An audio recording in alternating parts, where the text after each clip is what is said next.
Sometimes in Virginia we talk to ourselves a lot. This is a different group, and I'm really excited about it. If you, I'm going to have them introduce themselves here in just a second, but I wanted to say at the outset, the keynote speaker, Tom Kuhn, today talked about sustainability. Business gets it. Businesses in this room get it. I can tell you that millennials expect it. So if you've got somebody who is less than 30 or 35 at your table, they get it. And they want things to be different. And they want us to behave differently. And they want to have confidence in what we do. Virginia Tech gets it. The folks that Larry was just talking about. Also unique to Virginia is our relationship with the environmental community. We have an open dialogue with the environmental community. The Chamber is actively involved in it. And these folks are part of that dialogue. And I want you to hear directly from them. If we could just do a very quick introduction about who you are, what company you're with, and sort of what it is, if you think people don't know, and just a sentence or two about your sustainability program. Monty, we'll start with you. Yeah, my name's Monty Deal. I'm the Vice President for Omega Protein Corporation. And Omega Protein is a human and animal nutrition company. It actually started in 1878 in Reeville, Virginia, out on the Chesapeake Bay, for those of you who have ever gotten lost and found yourself there.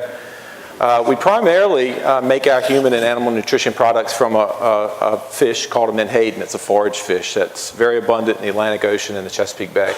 And since the 1800s, we've caught those fish, we've rendered them down into their components, particularly today where we make heart-healthy fish oil pills, for those of you who take those. And our fish meal products are a high-protein strategic ingredient for many high-end veterinary feeds, animal feeds, livestock feeds, and salmon farming. We obviously fish on a public resource, which is obviously a concern to everyone. But some of our key sustainability issues that we deal with every day are obviously our raw material, the fish that we seek. And it's important for us to ensure that we have the best available science to know what's the status of that stock, because we're very dependent on that. Cost control, which many of you have talked about today, and I want to shout out for the propane. 6 years ago, our company used Bunker C, number 6 heating oil, to fuel our boilers and our dryers.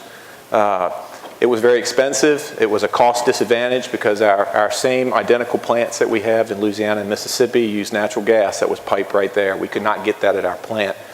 As propane became in more supply, costs went down. We went to a local vendor and said, can you deliver us 45,000 gallons of propane a day between June and August? And without batting an eye, he said, you darn right. And today our sulfur emissions have gone from hundreds of tons down to pounds, and we have a much more efficient operation because of that resource. And third is product evolution, which many of you deal with yourselves. And for us, we started in the 1800s making fish meal that was used as fertilizer and fish oil that was used as a lamp oil as a replacement for whale oil. And if we still did that today, we'd certainly be out of business. Kathy, how about you? Hi, I'm Cathy Williams, and I work for Areva. I'm the Chief Financial Officer. Areva is a part of a global group, the Areva Group, which is the world's largest supplier of nuclear fuel, products, and services. So we go worldwide. We offer everything from the mining of the uranium to the closure of the fuel cycle, where we actually reprocess fuel in many of the countries where this is acceptable. We do spent fuel storage in the US. We have certainly a very strong focus on sustainability. It's just the nature of our business, being the nuclear business. We're very strongly regulated, so protection of the environment is the most important.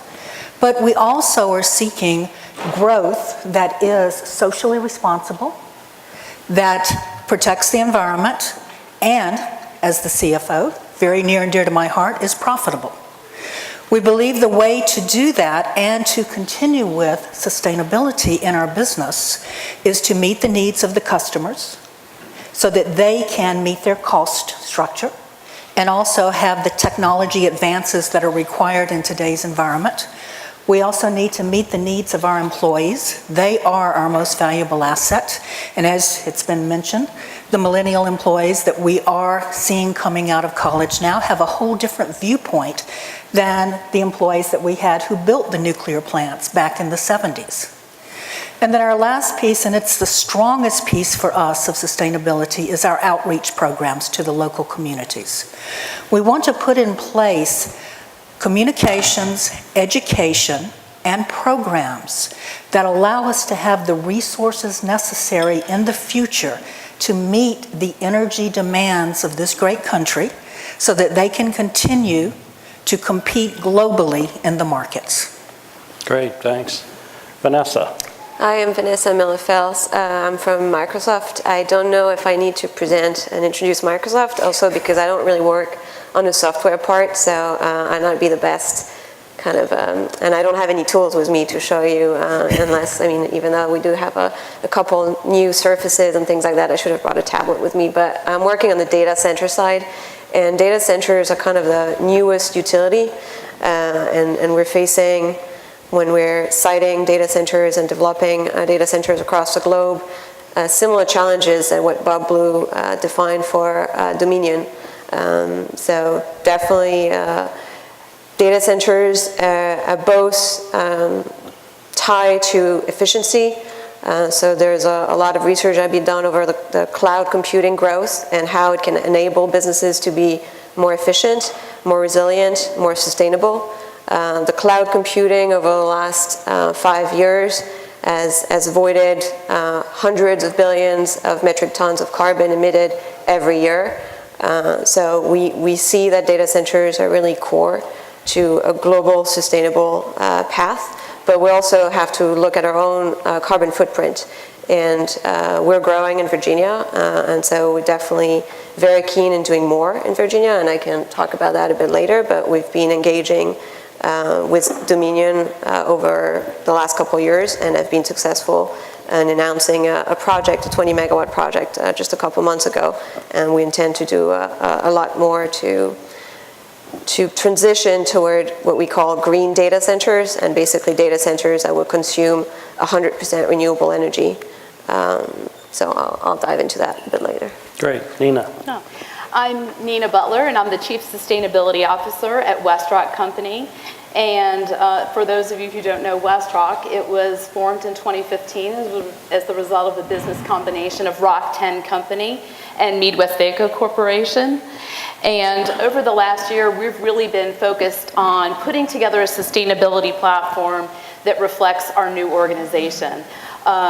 We operate now in 30 different countries. We have over 275 facilities across the world, and we have 42,000 employees. So really our focus has been, and it's been a challenge, but a great and exciting opportunity to build a platform that addresses the diverse sort of constituency that we have right now. We're in the paper making business. We supply all kinds of packaging solutions, corrugated containers, which is the technical term for a cardboard box. We make folding cartons, we make pumps and sprayers, a variety of packaging for a number of different products, a lot of consumer things that you probably use every day.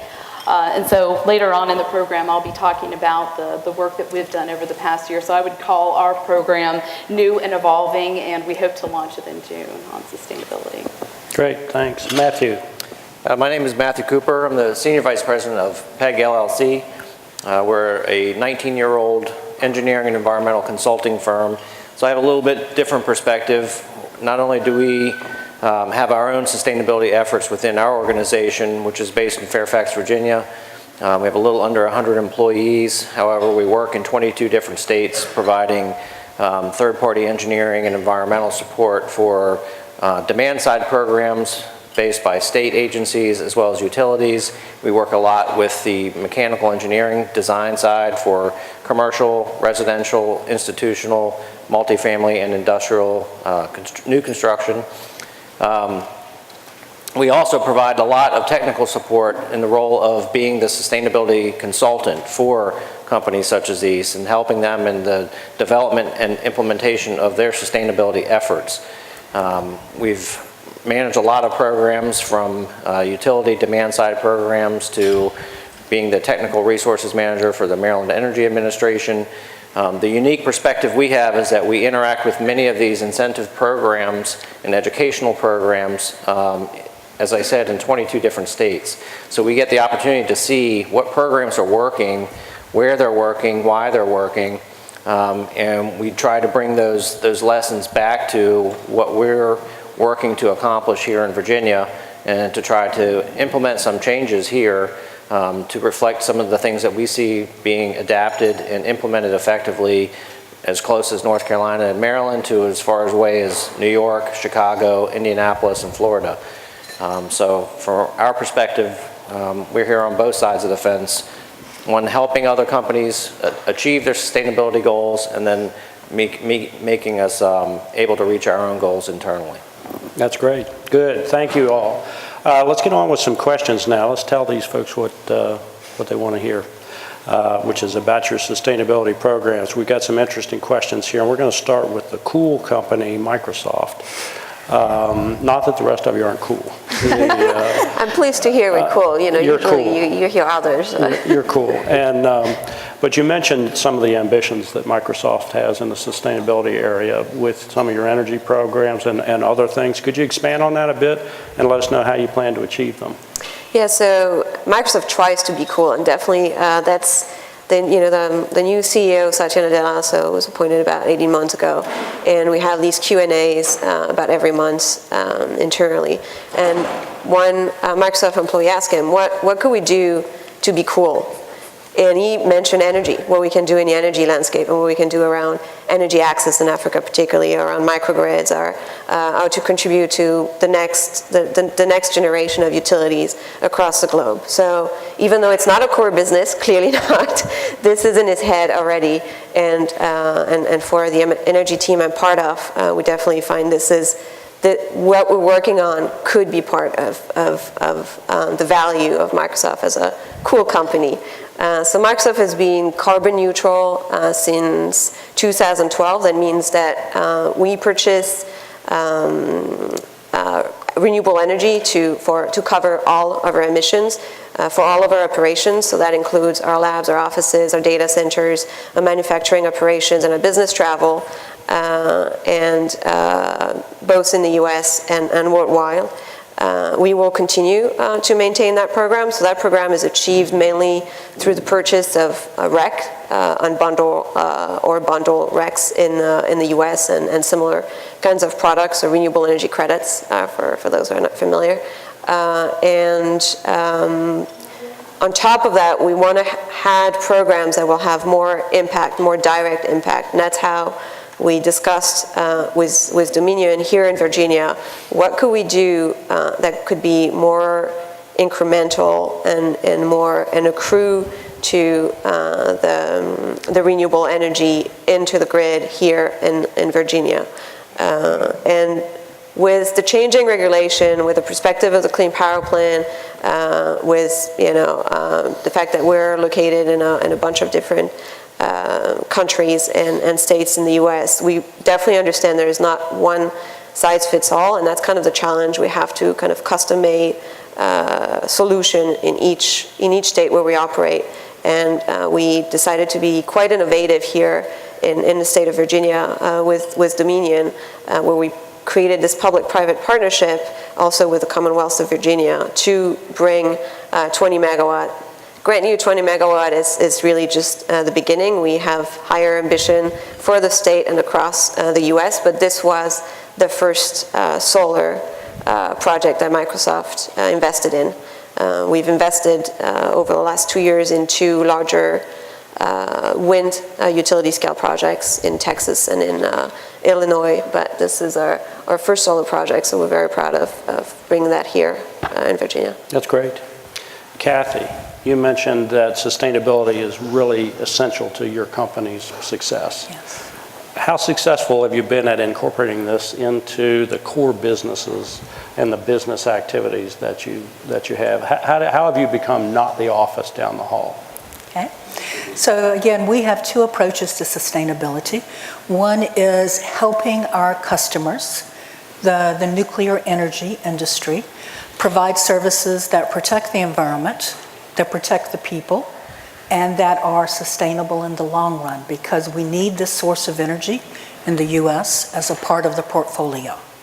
So we're continuously investing in new technology in order to either speed up the time that the people are in the outage process, or coming up with a safer type of fuel and processes for offloading the fuels. But the other hand, where we're getting our employees more involved, is the sustainability of reaching out to the communities and our employees and the schools, so that we support a local community and they are better off from us having been located in that community. And I'm not just talking about the tax basis, but we go in and we become a part of the community where we're providing day-to-day activities from a maintenance standpoint, involvement in the different programs. One of our largest locations is in Lynchburg, Virginia. At any time, you can go out, whether you're driving on the highways, and see our employees making sure that the roadside is maintained and clean. We've adopted streams in Charlotte, North Carolina. We've adopted parks in Richland, Washington, our other two large areas. And our employees, both on company time and personal time, are out there maintaining and just being a part of the community. Our next focus is with the different sources of education, whether it's a technical school, even high schools and middle schools, and certainly colleges, where we're either providing scholarships or we're providing people who are in there doing the training. We also provide equipment so that the students can be educated at an early part of their education process on how nuclear works, how it does not work, and what are the safe processes that we should employ. Our passion is STEM, science, technology, engineering, and math. That is where the majority of our money is donated, and the different communities are in the educational system. I speak often to different groups about STEM, and what I say is it's not just for scientists, for people who are interested in information technology, or engineers, or math. We have a program called Bring Your Daughters to Work, sponsored by the Women in Nuclear chapter that we have. My 5-year-old granddaughter attended last year with me, and I will tell you, 5-year-olds are too young to bring to work in a nuclear facility. But we both grew from it in many ways, I would say. But I used her as an example when I were talking to the different girls about STEM and how important it is. She is a fashionista. From the moment she could walk, that child never left the house without being completely accessorized. So I'm not certain she will be interested in engineering or math, but I am sure she'll be interested in being able to calculate the cost of the accessories if she becomes a fashion designer. And this is one of the things I shared with the ladies there. You need to be able to measure and to extrapolate and to calculate your profits and losses. So it's important in all aspects of the world. But we are facing a crisis in the nuclear energy industry for future sources of technology with our human resources. So that's where a large part of our support is going. Good, thank you. I learned something. 5-year-olds don't belong in a nuclear power plant. That's very impressive. We're going to ask the tough questions now. Nina, you get a tough question, all right? You make paper for a living. A lot of people worry about businesses, whether they really mean it. Is sustainability a real thing or not? Let me ask you this. If a boring project would do more good for the environment, but an exciting one would generate more attention, like that of your public relations department, what do you do? I think we're always going to come out on the side of doing the project that has the greatest environmental impact. And you may say it's boring, but really sustainability is pretty much embedded in what we do every day, all day. A lot of people may not know that our largest manufacturing facilities, the big paper mills, generate almost 70% of all their energy needs using carbon neutral biomass. The water that we use, we recycle and use it at least 10 times before we send it through our wastewater treatment facilities and then put it back into the environment. So you may call it boring, it's just kind of what we do every day. And I would say that we actually have sort of put our money where our mouth is in terms of doing projects that may, to this audience, be ho-hum, but we thought that had a great environmental benefit. And one of those was a project that we started a couple of years ago to make sure that all of the fiber, the virgin fiber that we use in our fiber-based packaging is sourced from lands that are both managed and harvested in a sustainable way. And so we decided that what we were going to do is make sure that all of our forest, our wood procurement processes were certified to one of the 3 dominant international standards for fiber sustainability. And that was a huge project. We buy wood from probably 700 different sources. We have lots of mills. We have over 100 converting operations. And one of the things that we had to do was to create internal protocols, and this is a lot of paperwork and looking at invoices and tracing where that fiber came through our operations to the converting plant, and then so we could note that the boxes that we were making for our customers, were made using responsible sourced fiber. So it involved creating internal protocols. We trained over 100 different people. We had more than a dozen third-party audits. And people probably can't get excited about protocols and audits and procedures, but at the end of the day, what we came out of that project with was one of the, and I think it was at the time that we did it, the industry's largest certified sustainable, wood procurement process in the industry. And, it gave us and our customers, the confidence that the packaging that we were making was from sustainably sourced fiber. So not a lot of fanfare, but I think a really great project, and That's one great. that was valued by our customers. Boring but good. Boring but good. All right. That's great. Matthew, you're an environmental consultant. All of us sitting up here on this panel get calls from environmental consultants every day, offering their services. I worry we don't really know what to do with you. How do we get more creativity and clarity of direction from an environmental consultant like you? Well, I think that for any organization, understanding first your own internal objectives, but then finding the consultant that's going to spend the time to get to know the culture of your organization and how those objectives were developed, and were they developed by a consensus among all parts of the organization, or were they cut and pasted from something where somebody said this is what you're supposed to do.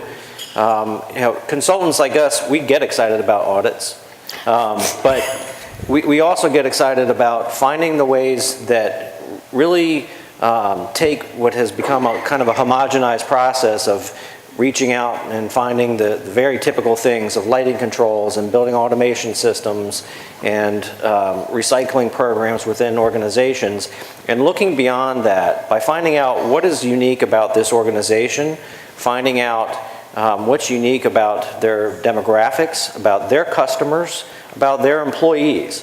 What we try to do, and what I think that anybody seeking a proactive relationship with an environmental and sustainability consultant, is to find somebody that is not coming from just one perspective, not just coming from an engineering perspective, not just coming from a true or a pure sustainability perspective, but somebody that's going to come to you and your organization and really try to find out who you are, find ways to reach into your organization, figure out what the parts of your process are that best lend themselves to being fine-tuned, tweaked, or altogether changed, so that you can create something that just because the consultant has left and handed over the keys and said, okay, now here's your set of manuals you're supposed to follow from here on, that it's going to be something that will become ingrained in the culture. And one of the things that gets overlooked, I think, the most is engaging employees into learning about things they can do outside of work that enable them to create more of a sustained belief internally of what are they doing differently at work, and how can they take those things home. We've talked about how to reach out to communities and education, and for us, one of the things that we find unique in being in Virginia is we have great technical programs in our local colleges, and a lot of kids come out of those colleges and they come to work for us and other engineering and environmental consulting firms, and they get discouraged. They get discouraged that the customers that they get to interact with just want to go so far, they want to stop, they want to do the proverbial low-hanging fruit, and that's enough. We've made some effort. If you as an organization are truly interested in creating a changed culture within your walls as well as the walls of the homes and places that your constituents, employees, and customers also use, you've got to find, take the time to find a consultant that really cares about looking at all aspects of it and not just a singular path towards what is the standard status quo for what do we want to do to say that we're enforcing a sustainability program. I think it's a really good observation. If you don't mean it, you probably ought not do it. And so culture change makes a lot of sense to me. All right, Monty, tough question for you. You ready? Sure. All right. All of us up here watch the environmental issue of the day or the issue of the day in some other realm, like global warming or water quality or protect something or save this or that. If you were the head of a powerful NGO, what would be the focus of your first campaign? I guess all things are local, and being where I come from and what we do, I'd have to pick the Chesapeake Bay and water quality in the Bay. The Chesapeake Bay is probably this state's greatest resource, and it's also a huge economic engine for the state, both for commercial fisheries like ours, the businesses that support that industry, recreational fishing and all the businesses that support that, recreation, boating, transportation, and shipping. And it's a huge importance to this state. The watershed that affects the Chesapeake Bay is over 64,000 square miles. Over 18 million people reside in that watershed. And chances are everyone in here, or most people in here, unless you live in the far southwestern portion of the state, you impact that watershed. The very fact that we all breathe, drive combustion engines, have a home that rainwater runs off of our roof and down into the gutter. It goes into the Chesapeake Bay. And it's hugely important for us all really to work together and how, to get an NGO who can get all the interests together. Where today I see there are many people who care about the Bay, but far too often I see too much finger pointing. You find pointing at industries who happen to, maybe it's commercial fisheries that work in the Bay, or wastewater sewage treatment plants that discharge into the Bay, or urban development, people who are building housing complexes on or near the Bay, are often villainized. But how do we get all the stakeholders together, everyone, not just in this state, but the other 18 million people throughout the other states that impact the water quality in the Bay, and get them all together to focus. It's not just one problem. It's not just farm runoff. It's all of our problem. I've heard people say that, well, we need to get the Bay back to where it was. And where does that reference point start? When John Smith explored it in the early 1600s? Probably not. Not unless they can get rid of all of us and move us somewhere else. So, but what is realistic? Build realistic expectations, and then how do we set goals for everyone, not just individual units or individual stakeholders, but for everyone, and bringing all those people together. That's great. I'll tell you, Businesses for the Bay from the Alliance for the Chesapeake Bay has a table right outside here. They're trying to do just that, which is bring everybody together and have the discussion holistically. All right, we're going to move on to the second questions now, and I would ask each of you to shorten your answer a bit because our time is running short. Vanessa, back to you and your cool company. You have a lot of investors. Most people in this room, if they have investments, have Microsoft. Mm-hmm. Do investors care at all about sustainability? So I mentioned in the beginning that we're kind of like the newest utility in the space, and utility are kind of the largest infrastructure you can think of among airports or other physical infrastructure. And infrastructures are built for a long time.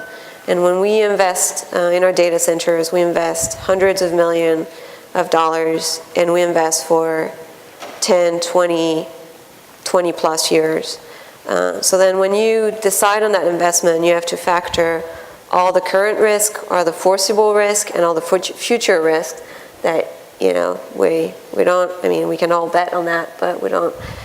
So we just have to assess all these risks, and definitely the environmental one are among the highest risks, particularly because data centers are so sensitive to their environment. And this is already something we've been doing, and all companies were operating data centers have very careful site selection policies where you're looking at water resources, humidity pattern, temperature patterns, and if these patterns are changing over the time you run your data center, you might be facing serious critical issues, and we can already see that in some maybe of the previous data centers that were not run as efficiently, and so we've all learned from the first iteration, and we're all thriving to build more efficient data centers.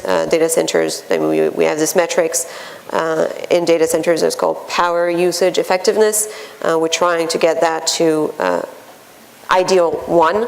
So where all the energy that's consumed is to power the IT and not anything else, so not the cooling, not anything else. It's a bit ideal right now, but if you're in a place where you need a lot of cooling, well then you're going to get a lot less energy efficient, and that's going to drive your cost up. So it all kind of ties back together, and if you look at this very long time frame that we're basically working with, we have to include these climate change and factor that in and try to price it. And that's the only way we can manage that is by pricing it with, internally we have a carbon fee at Microsoft where each business unit is charged for its energy consumption and its carbon footprint, and kind of replicate that within our whole ecosystem when we operate our data centers. Wow. Yeah, that's impressive. When you equate it to risk, every company in here worries about risk, and I think you're right. If you put these issues in front of your board or in front of your management and describe them as a risk management issue, it works. All right, Cathy. Academics like to invent new terms all the time. So we're here on a sustainability panel. One might call it a sustainability panel. One might call it a shared values panel. Our own conference here is about resiliency. The words change all the time. Is sustainability washed up? No, absolutely not. And I like words that mean something, that when you see them, you know what the point of that word is. Sustainability means to sustain. It means that you will continue to exist. And that is what is key, both to our industry, the energy industry, as well as to our lives. So the term shared values, that is a part of sustainability. In order for us to move forward, because we don't just want to exist, we want to improve our current existence. So to move forward, we need to have shared values so that we're working together. I've spent a lot of time in Europe, and being a part of a global company has given me a large perspective of the European communities and how they view conservation. It's totally different than we do in the US, but we're moving towards that shared value where we really think it is important to limit the impact that we're having on our surrounding environment and to plan for the future. What was one of the other words that you talked about? Resiliency. Resilience. If you're not resilient, then you're not going to exist in the future. So again, that is a part of sustainability. You have to have that. You've got to be able to react to the changing environment, to bounce back regardless of what's happened, to make sure that we do have the future. So again, I just view that as one of the subsets of sustainability. We need to look at all of them and to continue to work together to make sure that we are protecting our future. That's great. All right, Nina, 2 companies. Rocktenn and MeadWestvaco came together. Mm-hmm. They gave you the job. They said, make this all one big thing and one big sustainability moment. Can you give us just a few tidbits here on the challenges and the uniqueness of those challenges as you try to form a program? Sure. So I was lucky that I inherited two, and I think very substantial programs. I mean, MeadWestvaco had been on the Dow Jones Sustainability Index many years, and Rocktenn had series of awards it had won for its sustainability. So we started out from a position of strength. But both companies had goals and objectives around sustainability that were very focused on environmental. And the common convention is that sustainability actually has three legs, not just one, that it has social, economic, and environmental. So really what the focus of our, the team's effort has been is to make sure that we round out our platform and that it is truly a sustainability platform.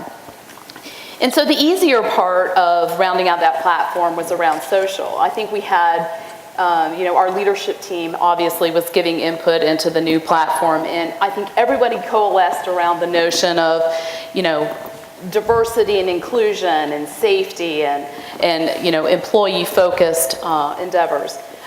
Where we had a little bit more challenge, and just being candid, was on that third pillar of sustainability, which some people call profit. There were people in our organization that felt like if you're not profitable, then you really can't do the other legs of sustainability. And then we had people, on the polar opposite side, giving input that it just seemed, not like the right thing to do to talk about profit. So within that debate, where we came out is we've called our third leg of our platform performance. And so what we think is that it's a notion that's broader than profit. It does have a financial component. Financial health is clearly something that we're focused on and that is going to, it's fundamental to our company.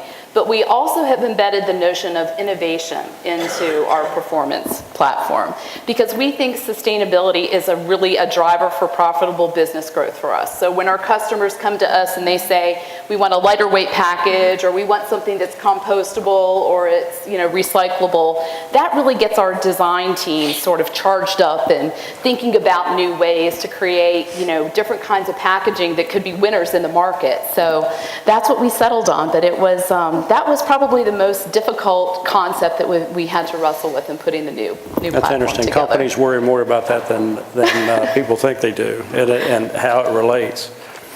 All right, Monty, everybody in this room reads the paper and news sources every day. What advice do you have for companies that get bad press or criticism, even when they know the facts are on their side, even when they know that they're right? You're picking on me now. Omega Protein is a very good example of that. We fish on a natural resource. It's a public resource, and although the scientific facts are that it's a very sustainable resource, the biomass is nearly twice what would be considered healthy. We've been fishing on it for 140 years, which is living proof that it's sustainable, and we provide great jobs, hundreds of jobs in an otherwise probably depressed, very rural area. Despite all those things, there are still people who do not like it. But we've always, 8-10 years ago, we were we just took the position that, the facts are on our side, everything else will be okay. But what probably changed is that social media allowed one or two people, a small handful of people, to have very loud voices. And they got followings. And if you hear something enough over time and you don't hear a counter, people will begin to believe it.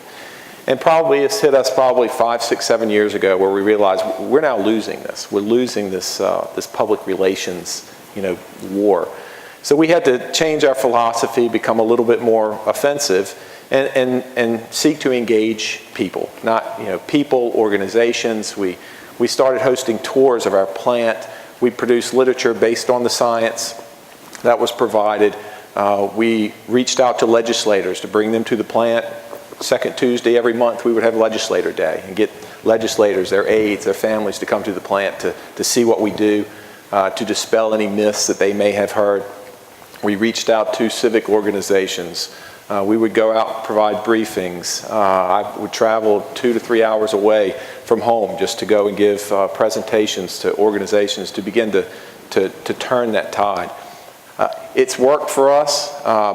But it's a never-ending battle. You have to continue to do it, again, because the platform that that people have now with social media.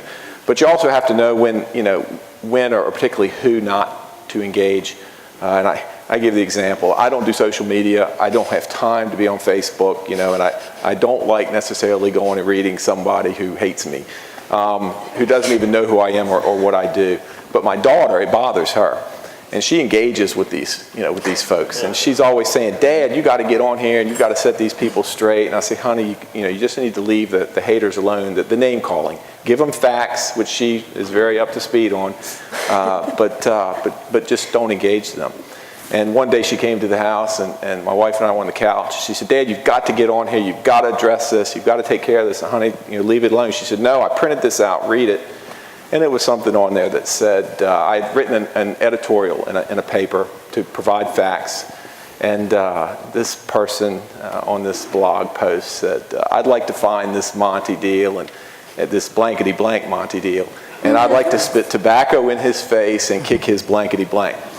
And I said, honey, I read it and chuckled. And I said, honey, you just need to not worry about this. Don't bother. She said, don't worry, Dad. I'm taking care of this. I said, what do you mean? She said, I wrote him an email, gave him your home address, and told him you'd be home this weekend. You would be home this weekend, and to come on over, and y'all could settle this once and for all. So I mean, you have to engage. You have to engage people, the right people, and know when not to engage too. And you've got to get your story out, and particularly when you have a positive story like we do. All the facts and the science and the history and the economic value is on our side. Thanks. Good answer. Okay, last question in the main round. Then we're going to do in 3 minutes the fastest lightning round you've ever heard in your life. Matthew. You've heard people talking about their children. You've heard people talking about their grandchildren. You've heard about 42,000 employees, and God knows how many you have in your cool company. 100,000 plus. How do you get companies to enhance their sustainability initiatives into programs that impact the employees' personal lives? So I think it's fairly safe to say that everyone in this room understands the complexities of sustainability initiatives. There are PACE programs out there. There are federal incentive programs. There are ways to calculate savings to investment ratio, to calculate payback for programs and activities and initiatives at the corporate level. And for all of your organizations, all of your businesses, all of these organizations, there are people put in place to figure all that out. And they're tasked with coming up with the plan and then executing that plan. Well, the problem with how to engage your employee base and potentially your customer base is the old adage of keep it simple, stupid. It's really today, keep it short, stupid. You've got to find ways to provide the answers for them. So if you want to put together a program that's going to say, for example, educate your employees on what opportunities exist in their community for incentives to help them improve the energy efficiency of their home, incentives to help them understand the value of investing in more modern day efficient heating and cooling systems or hot water generation systems, or helping them understand the value and benefit of mitigating how much stormwater runoff there is from their personal property. Their kids have already heard about it at school. They see it going on at work because there's that big team that figured it all out.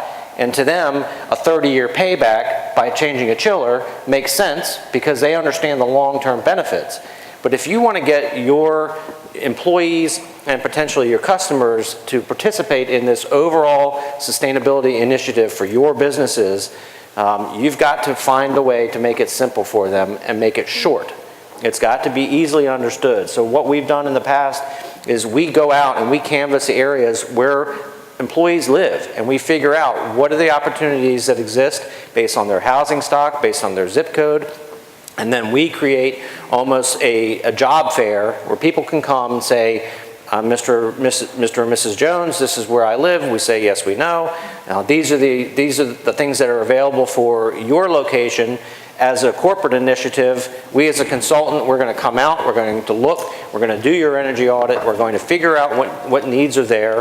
If there's a program in place through your utility or through your state agency that will provide that audit, et cetera, then we'll let them do that, because that's already a ratepayer initiative that they have at their disposal.